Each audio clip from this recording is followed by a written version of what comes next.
Alors je vais rebondir sur le magnifique discours de Monsieur Schmitt.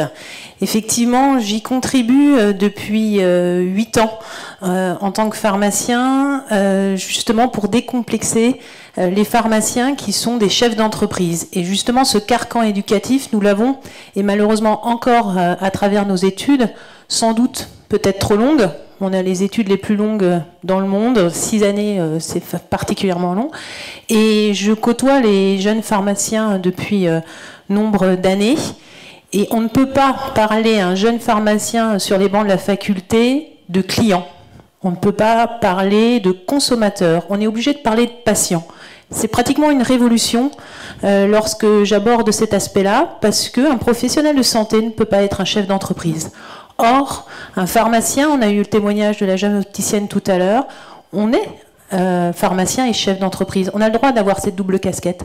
Juste pour l'anecdote, quand j'ai fait mon double cursus, on m'a dit que j'étais perdue à la faculté de pharmacie, que voilà, je vendais mon âme au diable. Voilà. Donc pour moi, c'était mon bâton de maréchal de montrer qu'on peut être professionnel de santé et à la fois chef d'entreprise.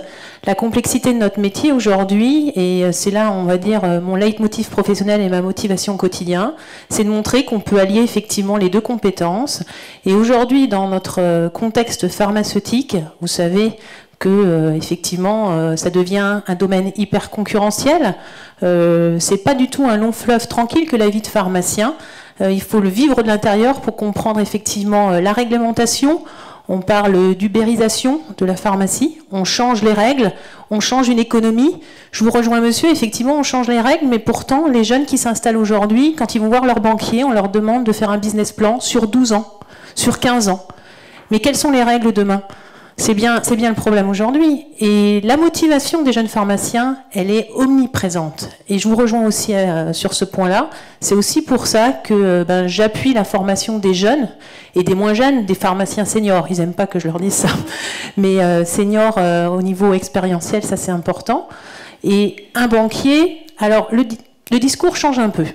On avoue que quand on présente effectivement un dossier, il commence à effectivement être interpellé par le parcours en marketing, en management, en tant que gestionnaire.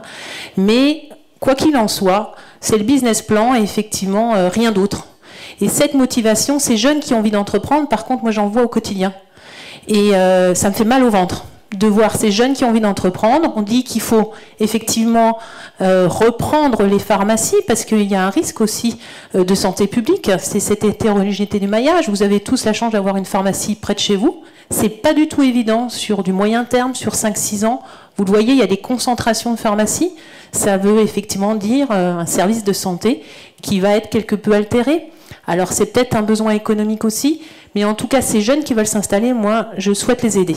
Donc je les accompagne à la fois, on va dire, à travers leur formation, mais concrètement sur le terrain. Aujourd'hui, concrètement, il y a une jeune qui voulait s'installer. Je me suis battue pour qu'elle s'installe, et financièrement. Et aujourd'hui, je suis dans les murs pratiquement une fois par semaine pour lui donner la main et lui donner effectivement les clés de décodage pour entreprendre. Ça se passe très bien. C'est vraiment une motivation pleine dans mon exercice. Ces jeunes pharmaciens que je forme, et puis la création effectivement de Capital Pharma Consulting, qui est une société de conseil, mais conseil stratégique, mais les chefs d'entreprise de PME, ils sont multicasquettes. Vous êtes tous multicasquettes, on est gestionnaire, on est manager, et on fait notre métier à cœur.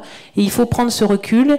Et moi, je suis là pour les épauler dans leurs tâches, soit au niveau du management, soit au niveau du marketing et de la gestion. Mais je crois que c'est une motivation aujourd'hui de tout chef d'entreprise. Et c'est vrai que ce livre, cet ouvrage, je crois qu'il faut saluer Cécile, c'est quand même une note d'optimisme.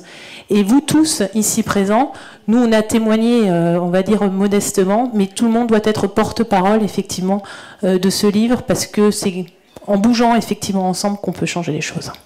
Merci beaucoup, Marie. Merci et bravo.